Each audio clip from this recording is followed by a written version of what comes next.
बड़ी बड़ी जगमुआ ने पंडित भयानकोए।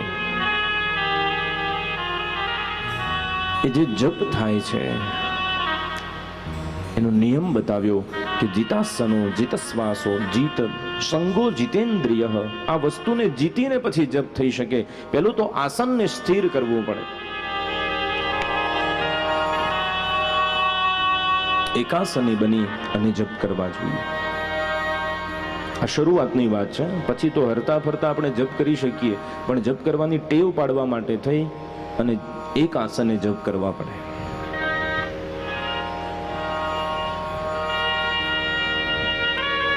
પેલા કમળનો ક શીખવા માટે કમળનું ચિત્ર હોય, પછી ક બોલાય એટલે કમળને યાદ કરવાની જરૂર નથી.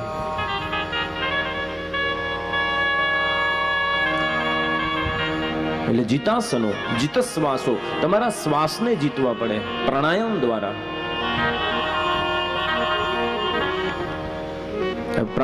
પ્રાણાયામ કેવી રીતે કરશો? પહેલા તો આપણે શ્વાસ જ ખોટી રીતે લઈએ છીએ. જો અત્યારે હું કહું ને એટલે બધા કોઈને કહેતા નહીં, તમારે જાતે જ અનુભવ કરજો. જો થોડું ઘણું વિજ્ઞાન અથવા આપણે શરીર જ્ઞાન આપણને હોય તો આ જે ભાગ છે ને એની અંદર ફેફસા હોય, એને શ્વસન તંત્ર કહેવાય છે. શ્વસન તંત્રનો અર્થ થાય કે શ્વાસ અને ઉચ્છ્વાસની ક્રિયા અહીંથી થવી જોઈએ. હવે તમે શ્વાસ અને ઉચ્છ્વાસ લો છો ને તો શ્વસન તંત્ર તમારું આમ ઊંચું થવું જોઈએ. એની જગ્યાએ જુઓ તમારું પેટ ઊંચા નીચું થતું હશે. ટ્રાય કરો અત્યારે. એટલે આપણે શ્વાસ જ ખોટી રીતે લઈએ છીએ.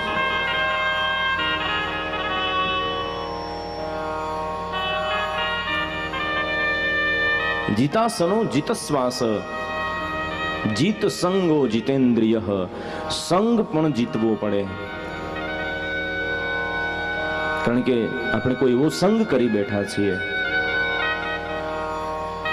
તો એ સંગમાંથી દૂર થઈ અને સત્સંગમાં જવું પડે.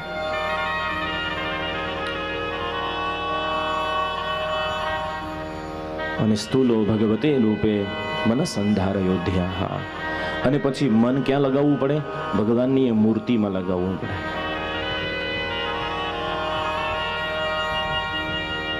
દર્શન કરવા જઈએ છીએ ભગવાનના મંદિરમાં, કેટલાને યાદ રહે છે કે આજે ભગવાનને કેવો શ્રૃંગાર થયો હતો, આજે કેવી માળા પહેરી હતી, ભગવાને કયો મુગટ પહેર્યો છે, આજે ભગવાન કેવા લાગે છે, કયા ફૂલની માળા પહેરી છે, યાદ રહે છે આપણને? આપણે તો મંદિરે ખાલી થપ્પો મારવા જતા હોઈએ. મારી હાજરી પૂરતે જે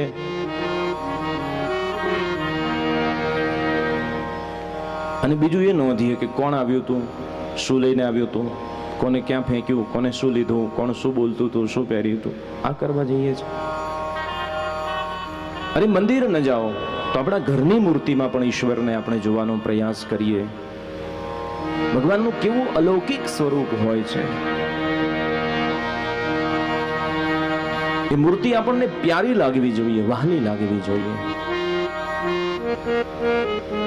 દરેક પોતાની આરાધ્યની જે મૂર્તિ હોય, ભલે માતાજીની હોય,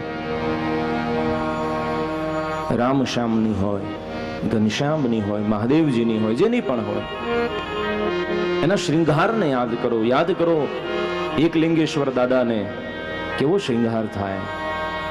યાદ કરો એ નાથદ્વારના ઠાકોરને, એનો શ્રૃંગાર કેવો થાય.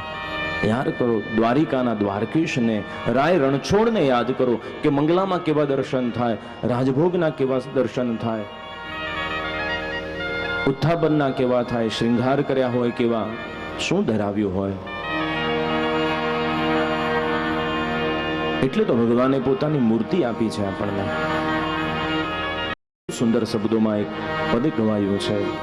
આવો થોડી ક્ષણો માટે ભગવાન નામ સંકીર્તન કરીએ. એ કીર્તનના નાદમાં આજે ઉભા થઈને મૂર્તિને યાદ કરીએ. જેની પણ ઈચ્છા હોય કીર્તનમાં જોડાજો. આવું સુંદર પંક્તિ છે. ભગવાનને યાદ કરતા કરતા મને પ્યારી લાગે મૂર્તિ તમારી, ઘનશ્યામજી પ્યારી લાગે મૂર્તિ તમારી. મને પ્યારી લાગે મૂર્તિ તમારી, घनश्याम जी प्यारी लागे मूर्ति तुम्हारी। मन प्यारी लागे मूर्ति तुम्हारी घनश्याम जी प्यारी लागे मूर्ति तुम्हारी।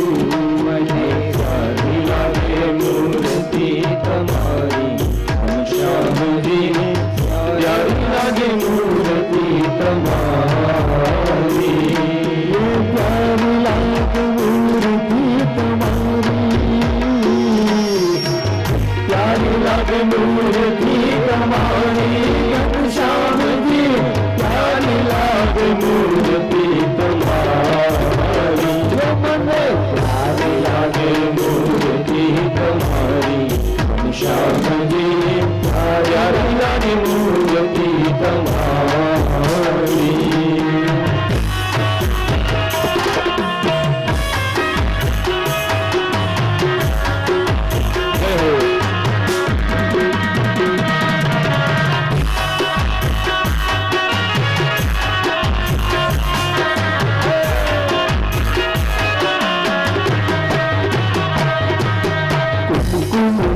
चांद लो भाले बच्चे तुम लो चांद लो निभाले तिलक बचे। तुम लो चांद लो भाले बच्चे तुम लो चांद लो निभाले तिलक बचे। हरे तुम हारों में ब्रह्मणा बुलाओ श्याम जी प्यारी लागे मूर्ति तुम्हारी।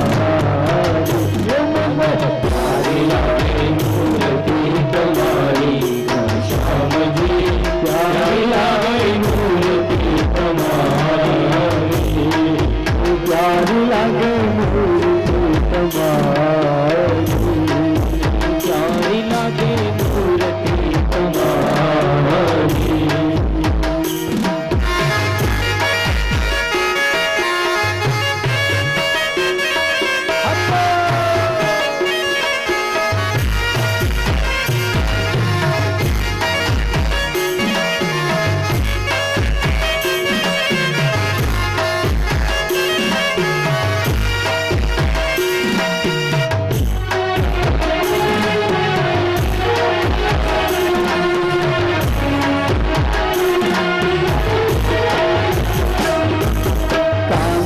कुंडल हरि माथे मुगट शोभे। कुंडल हरि माथे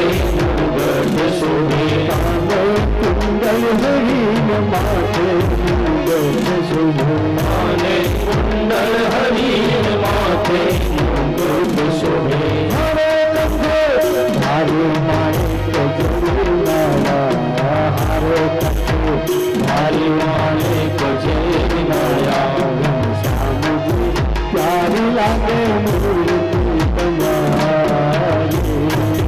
प्यारी लागे मूर्ति तुम्हारी घनश्याम जी प्यारी लागे मूर्ति तुम्हारी। मन प्यारी लागे मूर्ति तुम्हारी। प्यारी लागे मूर्ति तुम्हारी।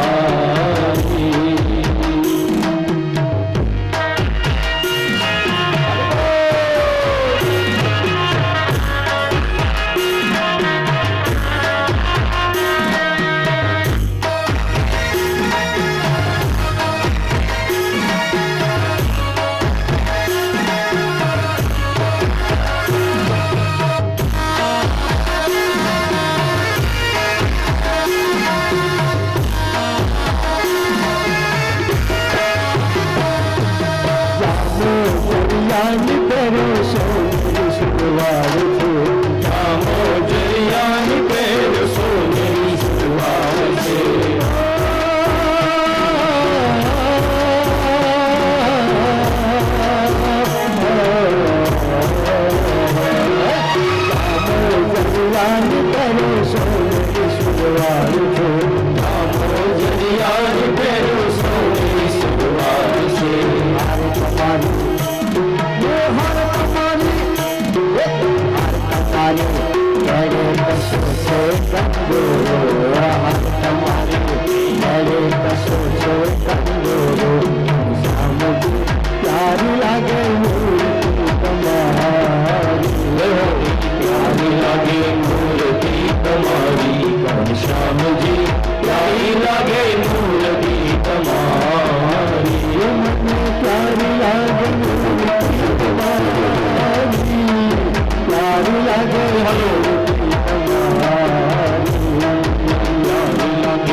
જય હો. સુંદર ભગવાનની મૂર્તિના સ્વરૂપનું પદ ગવાઈ રહ્યું છે. એટલે જે બેઠા છે ને એમને પણ વિનંતી કે બેઠા બેઠા તાળીનો નાદ આપો. હા, સરસ, વાહ ભાઈ વાહ. અમારા જ્યોતિષ શાસ્ત્રમાં એવું કહેવાય છે કે ભગવાનના કીર્તનમાં જે તાળીનો નાદ કરે એના હાથની રેખાઓ બદલાય છે. એટલે કદાચ કોઈને એવું હોય કે એકાદી રેખા ઓછી છે, એ લોકોને તો ખાસ તાળી પાડવી જોઈએ. આવો, જય હો.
बोलिए श्री कृष्ण कन्हैया,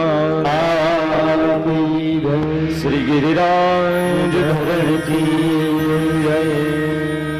नित्योत्सवम सदा तेषाम नित्यश्री नित्य मंगलम एषाम हृदयस्थो भगवान मंगलाय तनो हरि. એમના ઘરે નિત્ય મંગલ હોય, નિત્ય ઉત્સવ હોય, જેના હૃદયમાં ભગવાન બિરાજતા હોય. આ બધા કીર્તનો છે ને, આ બધા ઉત્સવો જે છે અને વાગોળવાના હોય છે.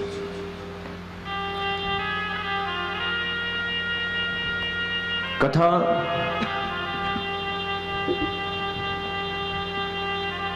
અને સત્કર્મ જે હોય છે એના તો વિરામ થતા રહેતા હોય, એનો પ્રારંભ થતો રહેતો હોય, પણ એ બાને કરીને પણ ઈશ્વર યાદ આવે છે.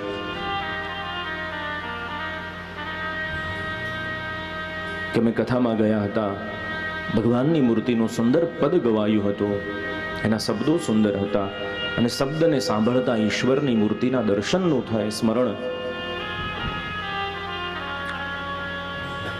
અને એમ કરતા મન સ્થિર બને છે. રાજા જીત સંગો જીતેન્દ્રિય. થોડો ઈકો કાપવાનો છે, ઈકો ઓછો કરવાનો છે. સુખદેવજી મહારાજ કહે છે, રાજન, જેનું મૃત્યુ નજીક હોય એને સમગ્ર વિશ્વ ભગવાનનું સ્વરૂપ છે એવી ધારણા કરવી જોઈએ. બધામાં ભગવાન છે, અને કણે કણમાં ઈશ્વર વ્યાપક છે. એમ કહેતા સુખદેવજી મહારાજે ભગવાનના વિરાટ સ્વરૂપનું વર્ણન કર્યું છે. જ્યાં ભગવાનના વિરાટ સ્વરૂપનું વર્ણન કર્યું એટલે પરીક્ષિતજી મહારાજે સૃષ્ટિ વિષયક પ્રશ્નો પૂછ્યા છે સુખદેવજી મહારાજને કે પ્રભુ આપ કૃપા કરી અને આ સૃષ્ટિની ઉત્પત્તિ વિશે મને કથા સંભળાવો.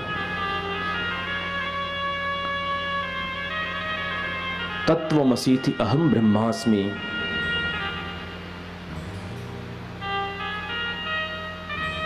વેદો ઉપનિષદો જેના વિશે વાત કરે છે,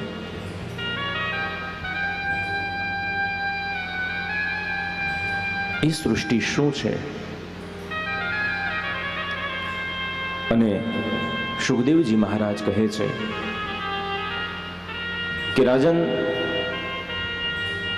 સ્વયં ભગવાને નારદજીને જે વાત કહી, નારદજીએ વ્યાસજીને જે વાત કહી, વ્યાસજીએ મને જે વાત કહી, એ વાત એ ચતુશ્લોકી હું તમને કહી રહ્યો છું. આ 4 શ્લોક છે ભાગવતજીના, એને ચતુશ્લોકી ભાગવત કહેવાય છે.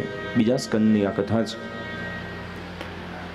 કહેવાય છે કે ભાગવતના 18,000 શ્લોકનું પારાયણ ન કરી શકીએ, પણ આ 4 જ શ્લોક નિત્ય પાઠ કરીએ તો 18,000 શ્લોકના પારાયણનું ફળ મળે છે.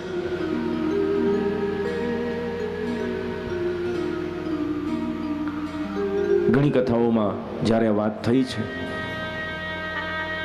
ઘણા લોકોએ ચતુશ્લોકી માંગી પણ છે, એનો પાઠ પણ કર્યો છે, એના પરિણામો પણ મળ્યા છે. ભાગવત પ્રથમ દિવસે મેં આપને વાત કરી હતી કે આપણે અનુષ્ઠાનાત્મક કથા કરવાની છે, માત્ર સાંભળવાની નથી, કંઈક ગ્રહણ કરવાનું છે. આવો એ ચતુશ્લોકીનું આપણે પારાયણ કરીએ, એને સાંભળીએ. એના 4 શ્લોક છે, અનુષ્ટુપ છંદમાં છે. 8 અક્ષરના 4 પદ હોય, 32 અક્ષર, 32 લક્ષણા આ શ્લોકો છે. પછી એની થોડી વ્યુત્પત્તિ સમજીને આગળની કથામાં જઈએ. સુખદેવજી મહારાજ પરીક્ષિતજીને સંભળાવી રહ્યા છે. શ્રી ભગવાન વાચ અહમેવ સમેવાગ્રે નાન્યન્ય સરસત્પરમ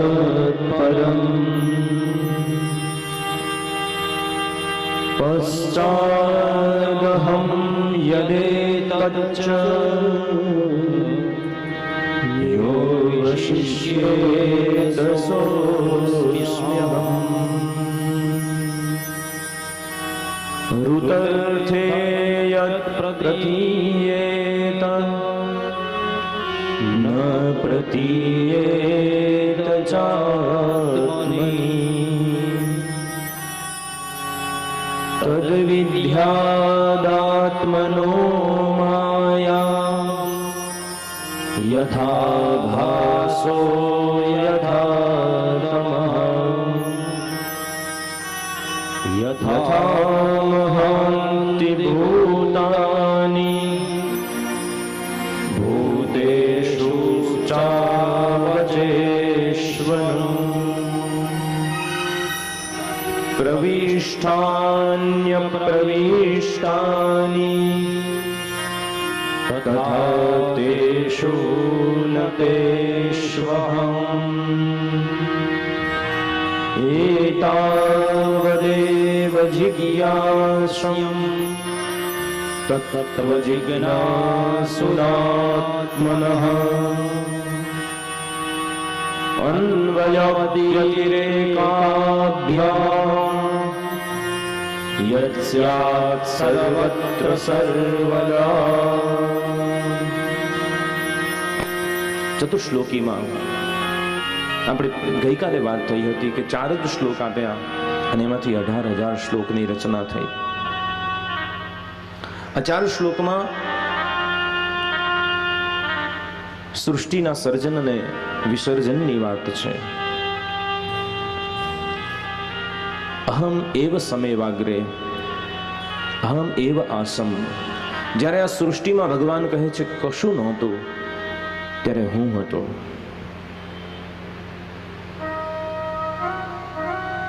અને જ્યારે લય થાય છે યો વશિષ્યેત સોસ્મ્યહમ, જ્યારે પ્રલય થાય અને કશું નથી હોતું અને જે શેષ વધે છે એ હું છું. ઋતર્થે યત પ્રતીયેત ન પ્રતીયેત ચાત્મની.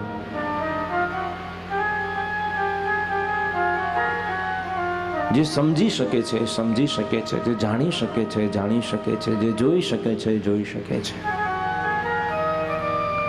ઘણા નાસ્તિકવાદીઓ પ્રશ્ન કરે છે કે ભગવાન છે તો દેખાતો કેમ નથી? જો પૃથ્વીના સર્જન પહેલા એ હતો, લય પછી એ વધે છે, તો દેખાતો કેમ નથી? ભગવાન નથી દેખાતો એ આપણી દ્રષ્ટિની મર્યાદા છે. જેમ ઘુવડને દિવસે દેખાતું નથી એટલે સૂર્ય દેખાતો નથી, તો એની દ્રષ્ટિની મર્યાદા છે. હવે ઘુવડ સભા ભરીને એમ કહે છે કે સૂર્યને અમે જોયો જ નથી, સૂર્યનું અસ્તિત્વ જ નથી, તો કોણ માનશે? એક પદમાં સુંદર વાત લખી છે કે ભગવાન એમ સહજ મળતો નથી. ગોતવા જાવો તો મળે નહીં એ ગહન ગોવિંદો રે, પણ હરિભક્તોને હાથ વગો છે પ્રેમ પરખંદો રે. ભક્તોએ અનુભવ કર્યો છે, મીરાએ અનુભવ્યું છે, નરસિંહે અનુભવ્યું છે, ધ્રુવ પ્રહલાદે અનુભવ્યું છે કે ઈશ્વર કેવો છે. જેમ નાનું બાળક પિતા ઘરમાં આવે એટલે દોડીને પિતાને ભેટી જાય, પણ ક્યારેક બાળકને એવું થાય કે પિતા આવ્યા છે એટલે સંતાઈ જાય. માને ઈશારો કરે કે કહેતા નહીં હું ક્યાં છું.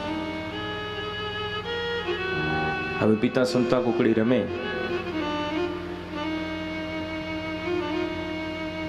અને પિતાને ખબર છે ક્યાં છે, પણ એ જુદી જુદી જગ્યાએ ગોત્યા કરે. પણ પિતા જો સંતાઈ જાય તો બાળક ન ગોતી શકે. એ ક્યારે ગોતી શકે કે જો માં મોઘમ ઈશારો કરી દે કે હવે તું થાકી જઈશ, અહીંયા તારા પપ્પા સંતાણા છે, તો જડે.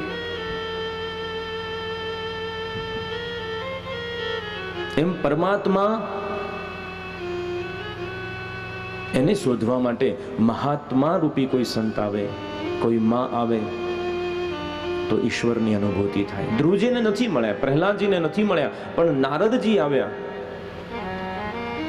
અને ભેટો થયો છે. એટલે ચર્મ ચક્ષુષે નથી દેખાતો, જે એની દ્રષ્ટિ દિવ્ય જોઈએ, દિવ્ય દ્રષ્ટિથી જોઈ શકાય. ઋતર્થે યત પ્રતીયેતો ન પ્રતીયેતો ચાત્મની. કારણ કે માયાનું એક આવરણ છે. તદ્વિદ્યાદાત્મનો માયા યથા ભાસો યથા તમઃ. એ આવરણ હોય એટલે આવરણથી આપણે જોઈ શકતા નથી, પણ આવરણ હટે તો હરિ પ્રગટે છે. રાજન, ઈશ્વર એ અનુભૂતિનો વિષય છે, વક્તવ્યનો વિષય નથી.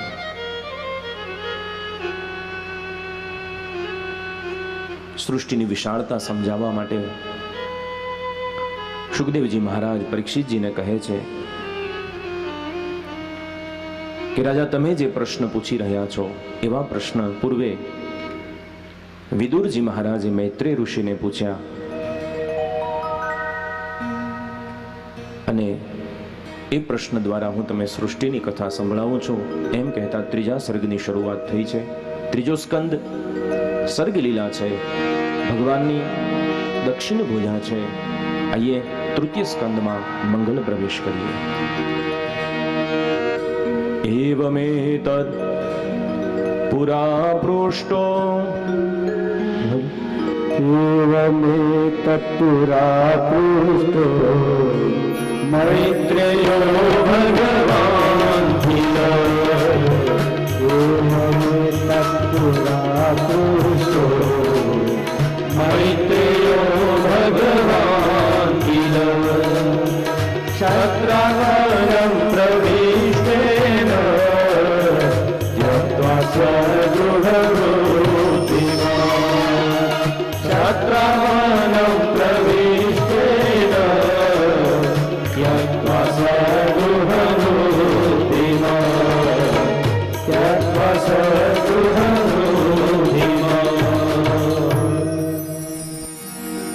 રાજન, આપે જે બ્રહ્મ સંબંધી પ્રશ્નો પૂછ્યા છે એવા પ્રશ્ન પરમ ભક્ત વિદુરજીએ જ્યારે પોતાની સમૃદ્ધિ વાળું ઘર છોડીને ગયા અને મૈત્રેયજીનો મિલન થયો છે ત્યારે એવા પ્રશ્નો મૈત્રેય ઋષિને પૂછ્યા. પરીક્ષિતજી કહે છે, ગુરુદેવ, આપ કહો છો કે વિદુરજી પોતાની સમૃદ્ધિ વાળું ઘર છોડીને જ્યારે વનમાં ગયા છે તો વિદુરજી પાસે કઈ સમૃદ્ધિ હતી? કારણ કે એ તો દાસી પુત્ર હતા. અને ત્યારે એક સુંદર કથા કહી છે. અહીંયાથી મહાભારતની કથાની શરૂઆત થાય છે કે રાજન, એ સમય છે કે જે સમયમાં પાંડુ રાજાએ પોતાનો દેહ છોડ્યો. એની પાછળ માંડવી દેવી સતી થયા. કુંતાજીના માથે 5 બાળકોનો ભાર જવાબદારી આવી છે પોષણ કરવાની. આ બધા બાળકોને લઈ વૈધવ્યવાળી આ કુંતા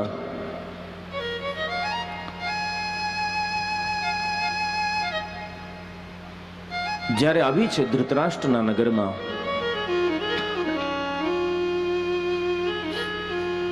આવીને સમાચાર આપ્યા છે કે હવે પાંડુ નથી રહ્યા. ધૃતરાષ્ટ્ર અને ખોટે ખોટા આંસુ સારીને વિલાપ કર્યો છે, ખોટો રડ્યો છે, અંદરથી રાજી થયો છે. કુંતાજીને કહ્યું છે, ઠીક છે, આ દુઃખનો ડુંગરો તમારી માથે પડ્યો છે, એવું કરો, થોડા દિવસો માટે બાળકોની સાથે તમે ક્યાંક યાત્રાએ જાઓ, હું તમારી માર્ગમાં વ્યવસ્થા કરું છું. બહુ પ્રચલિત કથા છે. પોતાના સંતાનોને સંપત્તિ આપવા માટે થઈ લાક્ષા ભવન બનાવવામાં આવ્યું છે અને લાક્ષા ભવનમાં એમને બાળીને મારી નાખવાની પ્રયુક્તિ થઈ છે, પણ વિદુર નીતિના કારણે બચ્યા છે.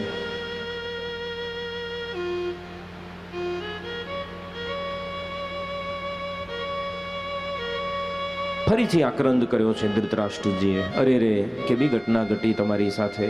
હજુ તો એક દુઃખ શમ્યું નથી ને બીજું દુઃખ તમારા જીવનમાં આવ્યું.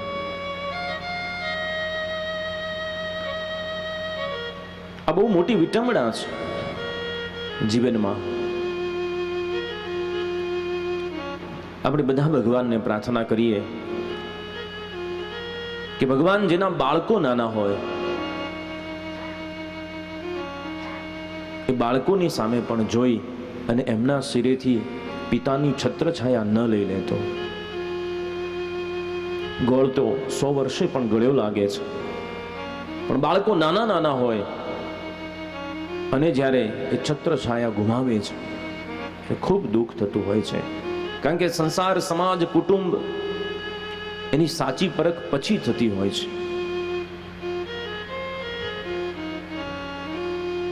એટલે ખાસ વિનંતી છે એ ભાઈઓને, એ વડીલોને કે કદાચ જીવનમાં કોઈ નાનું મોટું વ્યસન હોય એ કરતા પહેલા એકવાર વિચાર કરજો કે કદાચ મારા સંતાનોની આમાં શું ભૂલ હશે. કારણ કે જે ઘટના તમારી સાથે ઘટે, કોઈ એવો અસાધ્ય રોગ લાગવો પડે અને તમારા બાળકને એના પિતા ગુમાવવા પડે તો એને કયા જન્મની તમે શિક્ષા આપી રહ્યા છો?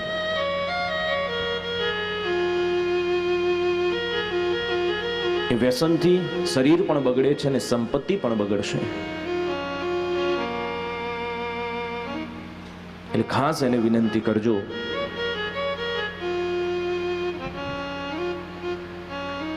કે વ્યસન એ ક્યારે જીવનને ઉજાડી શકતું નથી.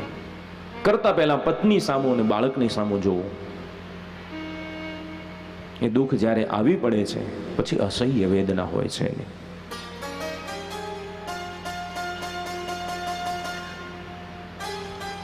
આખી એ ઘટના પૂર્ણ થતા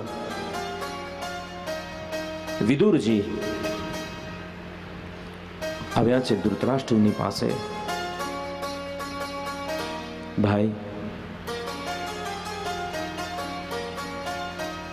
તને એક વાત કહેવી છે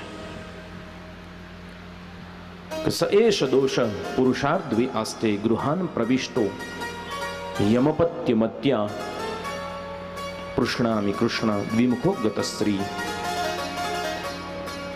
સત્તજ્યસ્વ શૈવમ કુલ કૌશલાય. કુલ કૌશલ, તારા કુળના રક્ષણ માટે થઈને હું તને વિનંતી કરું છું કે મોટો રૂનો ઢગલો હોય ને એમાં એક તણખલું પડે ને તો એ બધું બળીને ભસ્મ થાય છે ભાઈ. એટલે કુલ રક્ષણ માટે, તારા કુળનું જો તારે રક્ષણ કરવું હોય, તારા કુળને તારે બચાવવું હોય તો તારે તારા પુત્ર દુર્યોધનનો ત્યાગ કરવો પડશે. એ તારા કુળનું કલંક છે.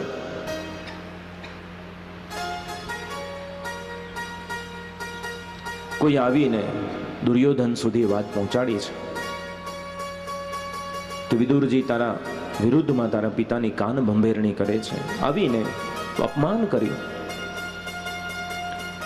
કે અમે તમને માન દઈને કાકા કહીએ છીએ એટલે તમે શું સમજી બેઠા છો? તમે છો દાસીના પુત્ર.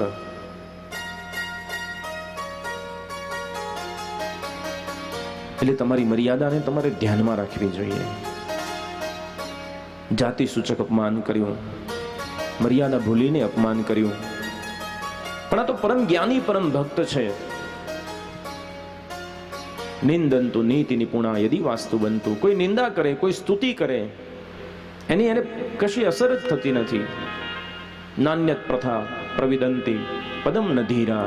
ધીર પુરુષો ક્યારે પોતાના પદથી છૂટી જતા નથી, સન્માનથી છકી જતા નથી, અપમાનથી ડરી જતા નથી.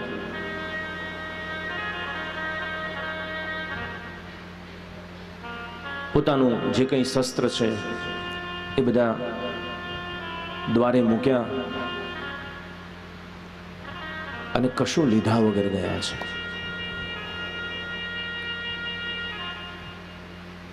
પણ મહાભારતમાં એવું લખ્યું છે કે વિદુરજી ખાલી હાથે નથી ગયા. આજે સમૃદ્ધિ વાળું ઘર, એવો પરીક્ષિતનો જે પ્રશ્ન છે એ અહીંયા દેખાય છે કે કઈ સમૃદ્ધિ હતી. એની પાસે પરાકાષ્ઠાની ભક્તિની સમૃદ્ધિ છે અને એ ભક્તિ નો જે ઉપાસક છે આવો ભક્ત જ્યારે જાય છે ત્યારે શું લઈને જાય છે? તો મહાભારતમાં લખ્યું છે કે વિદુરજી ગયા પણ સનિર્ગતઃ કૌરવ પુણ્ય લબ્ધ.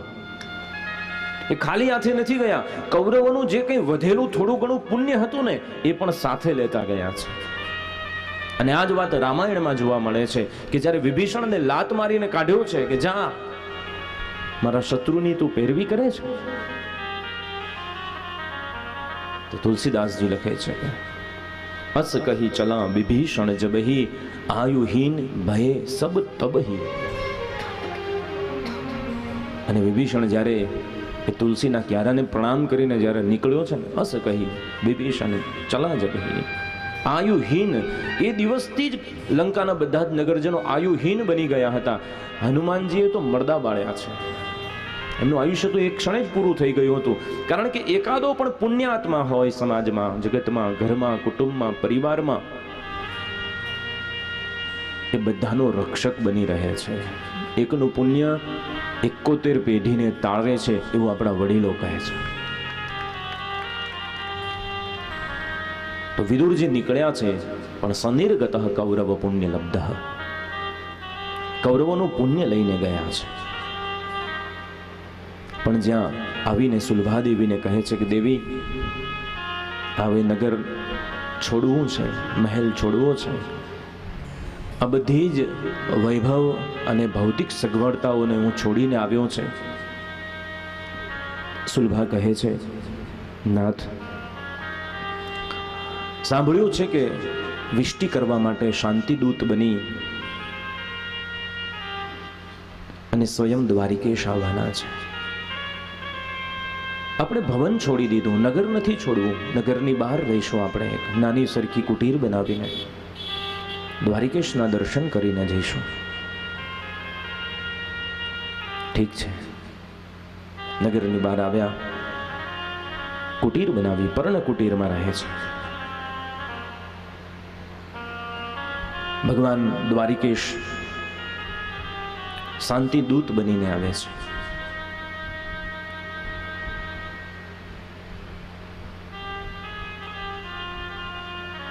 શકુની મામા દુર્યોધનને સમજાવે છે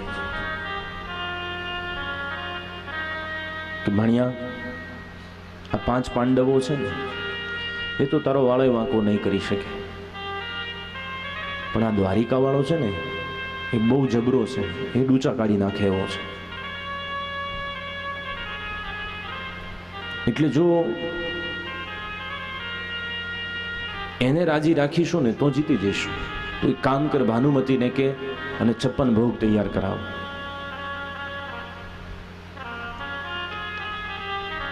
ભગવાનનો જયઘોષ થઈ રહ્યો છે, આખી નગરને શણગારવામાં આવી છે. ભગવાનનો રથ જ્યારે હસ્તિનાપુરમાંથી નીકળે છે, દર્શન માટે લોકો ઉમટી પડ્યા છે, બહુ ભીડ છે. પણ આજે બે નજર એવી છે જે એકબીજાને શોધી રહી છે. આ ભીડમાં ભગવાન પોતાના ભક્તની દ્રષ્ટિને શોધી રહ્યો છે અને ભક્ત પોતાના ભગવાન સાથે દ્રષ્ટિ મિલાવવા માટે એ દ્રષ્ટિને શોધી રહ્યો છે. અને એટલી ભીડમાં જ્યાં વિદુરની સાથે ભગવાનની આંખ મળી છે, એના રોમ રોમ પુલકિત બન્યા. આંખમાંથી અશ્રુની ધારા મારા નાથે મારી સામું જોયું છે.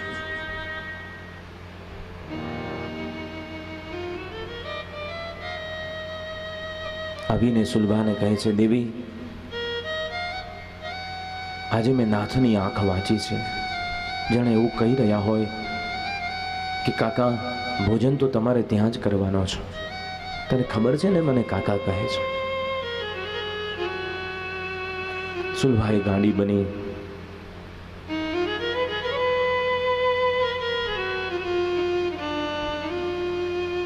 પણ જે હાથે પગે નીકળ્યા હોય, કઈ સંપત્તિથી ભગવાનને કયા ભોગ જમાડીશું, જે છે એની તૈયારી કરીએ.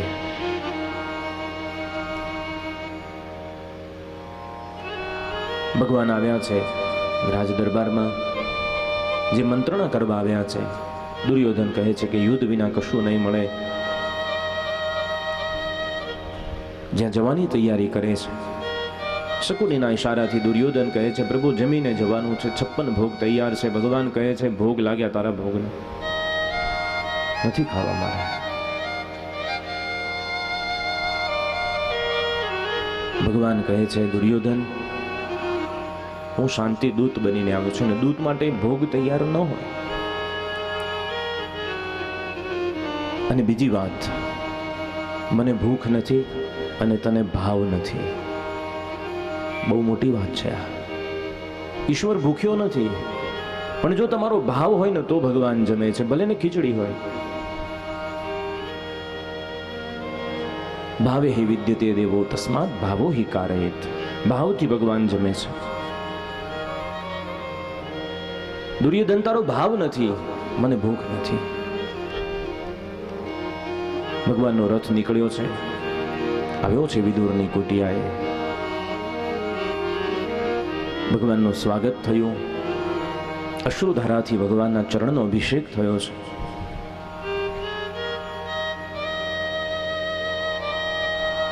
સુલભાજીએ ભાંજી રાધી છે. ભગવાન કહે છે માં, જેવી ભૂખ છે ને એવી જ સુગંધ છે. હવે માં જાણે છે કે આમાં પાણી સિવાય કશું નથી. પણ માં એમ એવું સાંભળ્યું છે કે અહીંના કેળા બહુ પ્રચલિત છે. સુલભાને થયું હાશ. બંને જણા કેળા ભગવાનને ફોલીને આપે છે, ખોલીને. પણ એટલા ભગવાનના રૂપને જોવામાં, એની મૂર્તિને જોવામાં એટલા મગ્ન બન્યા છે કે કેળાનું ગલ નીચે રહી જાય છે ને ભગવાનને છાલ છાલ જમાડે છે. તોય ભગવાન એટલા પ્રેમથી, વાહ એટલી મીઠી છે, એટલી મીઠી છે.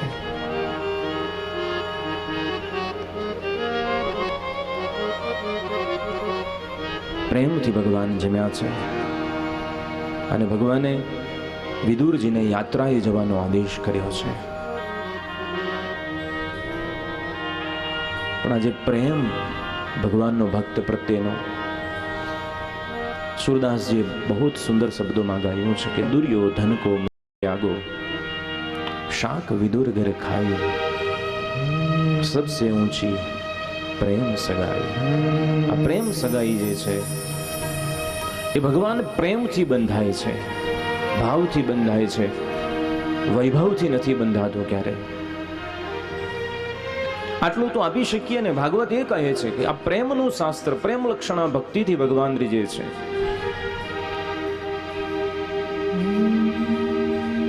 ભગવાનને પ્રેમ આપ્યો. કહેવાય છે કે કુરુક્ષેત્રના સમરાંગણમાં ભગવાને 2 જણને પૂર્વ આયોજનથી દૂર રાખ્યા છે, એક બલભદ્રજીને અને એક વિદુરજીને.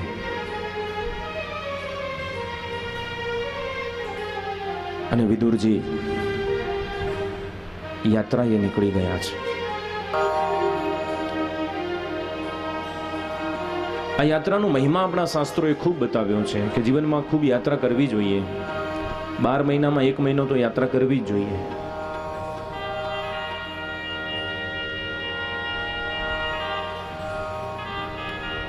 પણ આપણાથી છૂટતું નથી. અને યાત્રા કરવા જઈએ તો આપણે પછી બધી વ્યવસ્થા જોઈને જઈએ છીએ.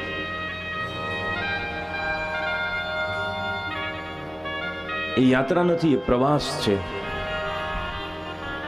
અને પ્રવાસનું પરિણામ ન હોય. અને તમે એટલે જોજો, તમારો અનુભવ તમને કહું કે કોઈ પૂછે કે હમણાં દેખાણા નહીં, ક્યાં હતા, તો તમે શું કહેશો?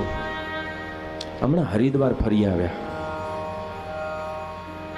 તમે એમ કહેશો હરિદ્વારની યાત્રા કરીને આવ્યા? કોઈ નહીં કહી શકો, કારણ કે ખરેખર ફરવા જ ગયા હતા.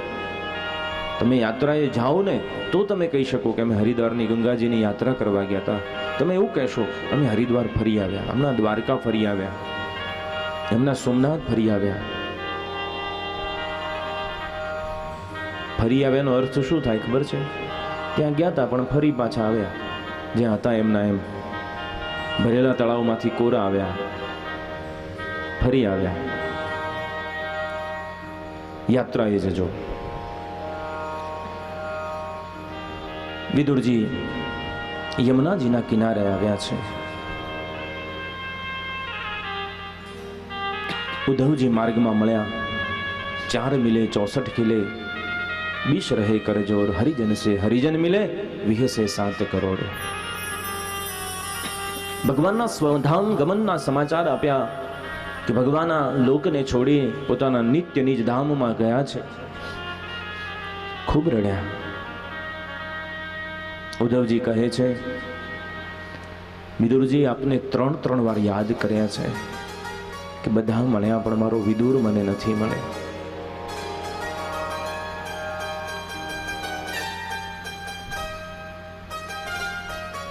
ક્યારે એના ઋણમાંથી હું છૂટી શકીશ?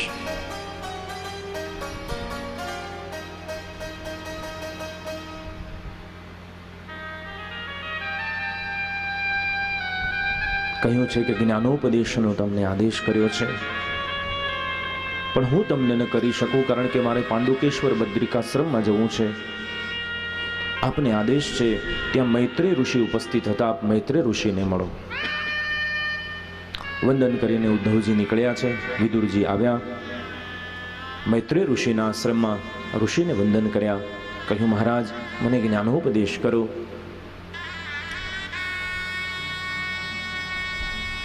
ત્યારે મૈત્રેય ઋષિ કહે છે, વિદુરજી હું ન કરી શકું, કારણ તમે સાક્ષાત યમરાજ છો. માંડવ્ય ઋષિનો શ્રાપ તમને થયેલો, એટલે તમારે શુદ્ર યોનિમાં જન્મ લેવો પડ્યો. એની કથા સંભળાવી. પણ એક થઈ શકે, તમે મને પ્રશ્ન પૂછો, હું એનો જવાબ આપું. અને વિદુરજીએ પ્રશ્ન પૂછ્યો. બહુ સુંદર પ્રશ્ન છે કે મહારાજ, સુખાય કર્માણી કરોતિ લોકો નતૈ સુખમ વાન્ય દુપારમંબા વિંદેત ભૂય તત એવ દુઃખમ યદત્ર યુક્તમ ભગવાન વદેન્નઃ. સુખાય કર્માણી કરોતિ લોકા. આ લોકમાં માણસ સુખી થવા માટે કામ કરે છે, પ્રયત્ન કરે છે, પૂજા પાઠ કરે છે, ધર્માચરણ કરે છે, સંબંધો રાખે છે, સંતાનોને જન્મ આપે છે, પણ છતાંય માણસ સુખી કેમ થતો નથી? આ બહુ મોટો યક્ષ પ્રશ્ન છે. કોઈ દુઃખી થવા માટે સોમવાર કર્યા હોય એવું છે જીવનમાં કે આ 16 સોમવાર દુઃખી થવા માટે કરે? આપણે સુખી જ થવું છે, તો સુખ કેમ હંમેશા હાથ વેત છેટું રહે છે?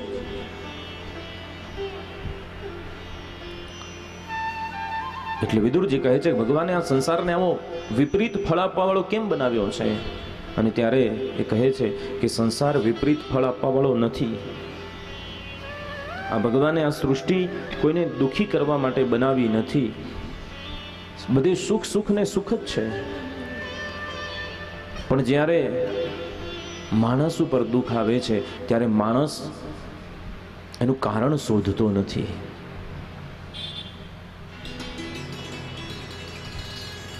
જ્યારે આપણે બેધ્યાન બનીએ છીએ ત્યારે દુઃખ આવે છે. ધ્યાનરત હોઈએ ત્યારે દુઃખ નથી આવતું. એક સામાન્ય ઉદાહરણ સમજીએ કે તમે શાકભાજી માટે સારામાંની છરી બજારમાંથી લાવો, ધારદાર, અને તમારા હાથમાં વાગે, હાથે આંગળીએ પાટો બાંધ્યો હોય, શાકભાજી ખરીદતા હો ત્યારે અડોશ પડોશમાંથી કોઈ પૂછે આંગળીએ શું થયું, ત્યારે તમે શું કહેશો? મને ચપ્પુ વાગ્યું છે. તો બેન એવું પૂછે તમને કે ચપ્પાની શું તાકાત છે તમને વાગે? કારણ કે ચપ્પુ ખરીદીને તમારા ઘરમાં એન્ટ્રી તમે આપી છે અને ખરીદ્યું તમે છે, અને એ તો નિર્જીવ છે, એનું તાકાત નથી કે ઉછળીને તમારી આંગળી ઉપર પડે. તો કેવી રીતે વાગ્યું? તો કે હતું તો મારા હાથમાં જ, હું જ શાક સમારતી હતી, પણ સેજ ધ્યાન ટીવીમાં,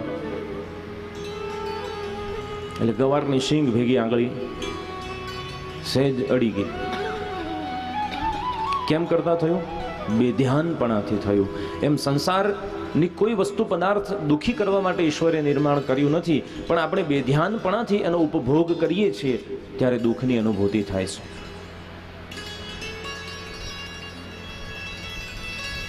મોટા ભાગે એવું બને છે કે આપણે કોઈ વ્યક્તિ વિશેની વાત કરીએ ત્યારે એમ કહીએ કે એ તો આવું કરે છે, મેં તો એવા નહોતા ધાર્યા. એ વ્યક્તિએ તમને કહ્યું હતું કે તમે આવા ધારજો, તમે તમારી રીતે ધાર્યા એટલે તમને દુઃખ થાય છે. એટલે આપણી ધારણા ખોટી છે, આપણે બેધ્યાનપણાથી કામ કરીએ છીએ, માટે દુઃખ આવે છે. સુખસ્ય દુઃખસ્ય ન કોપી દાતા પરો દદાતિ કુબુદ્ધિરેશા અહમ કરોમીતિ વૃથાભિમાનમ સ્વકર્મ સૂત્ર ગ્રથિતો હિ લોક. હું કરું છું એ અભિમાન, એ અજ્ઞાનતા માણસને દુઃખી કરે છે. બાકી ઈશ્વરે તો સુખ આપવા માટે આ સંસારનું નિર્માણ કર્યું છે.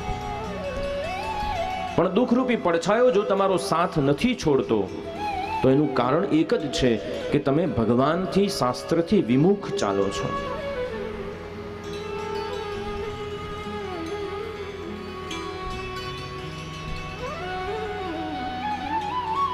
તમારે જો દુઃખને તમારી પાછળ રાખવું હોય,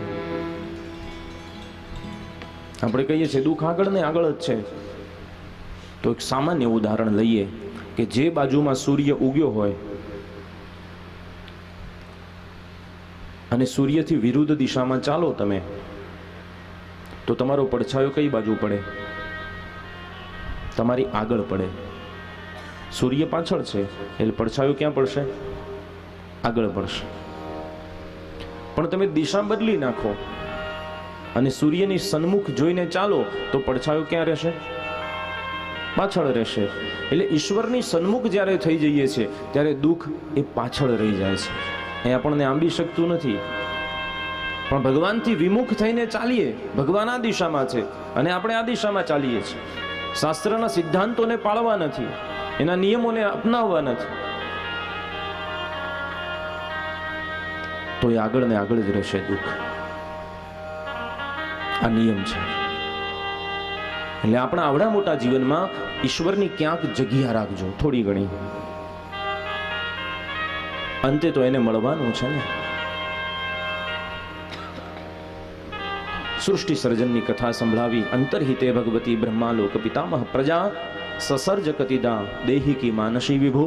મૈત્રી ઋષિએ કહ્યું કે આ સૃષ્ટિ ભગવાને વિપરીત નથી બનાવી, આ સૃષ્ટિ વિશાળ છે. સૌથી પહેલા આદિનારાયણની નાભીમાંથી બ્રહ્માજી 10 પ્રકારની પ્રાકૃત અને વૈકૃતની સૃષ્ટિની ઉત્પત્તિ કરી છે.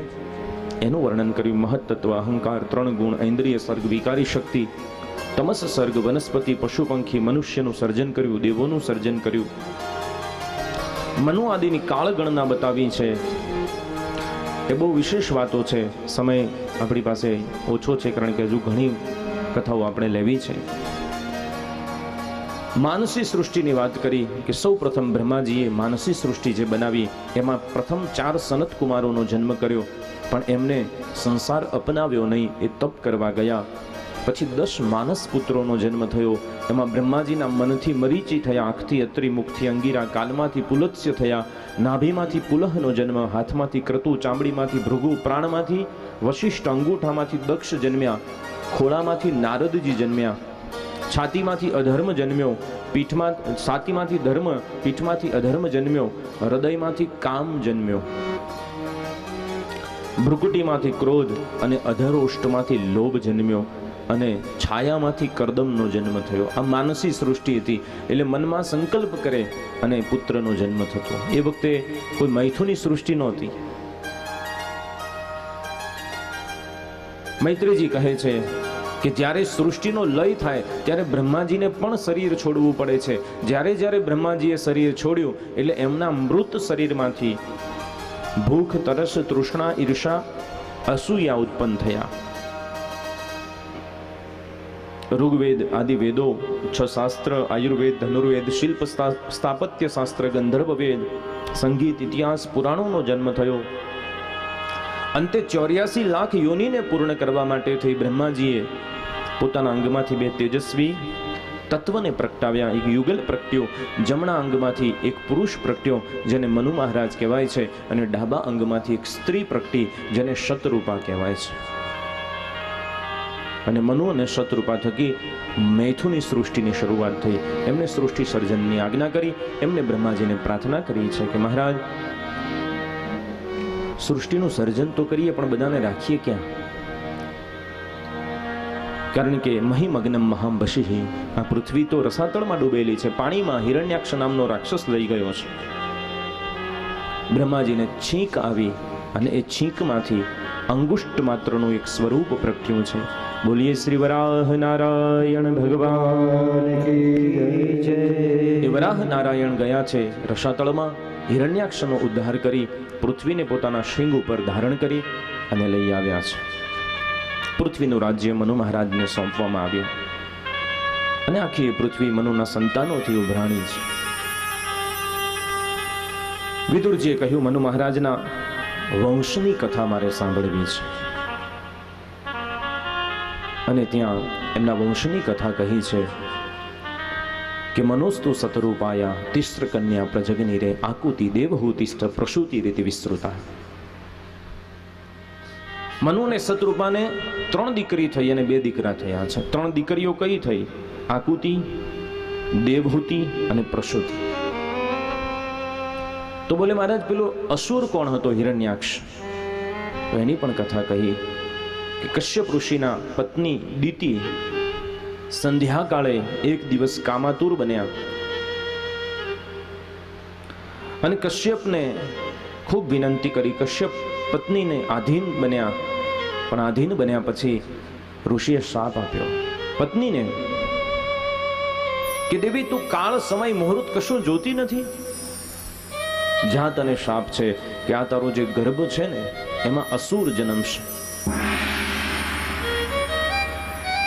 માં દીતીએ 100 વર્ષ સુધી ગર્ભને ધારણ કરી રાખ્યો છે.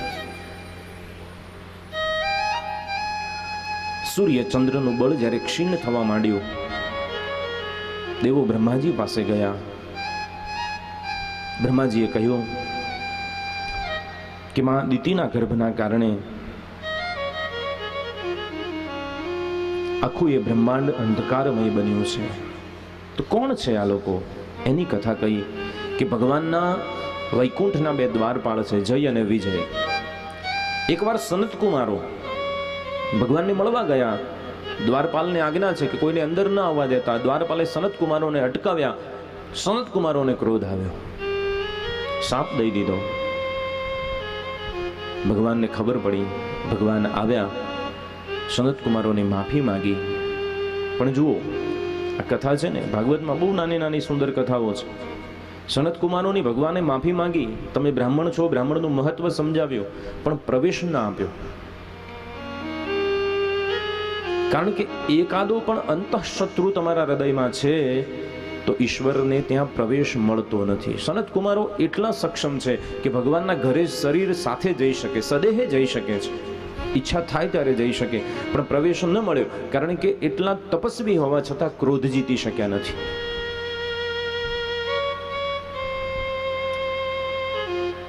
એટલે ક્રોધ છે ને ખૂબ મોટો શત્રુ છે. એટલે કદાચ તમને પણ થોડો ઘણો આવતો હોય તો એને જીતી લેજો, કારણ કે ક્રોધમાં સાર અસારનું ભાન રહેતું નથી.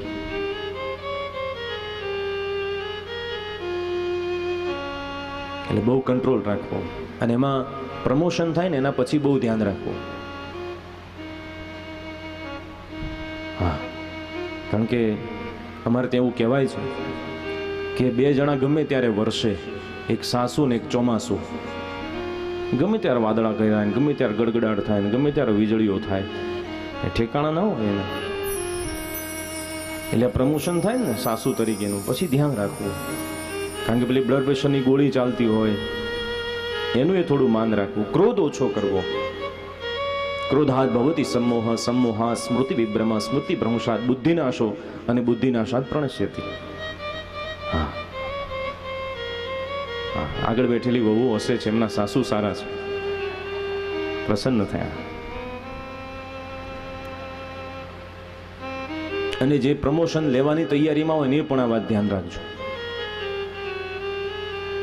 આ સિરિયલો એ દાંટ વાળ્યો છે.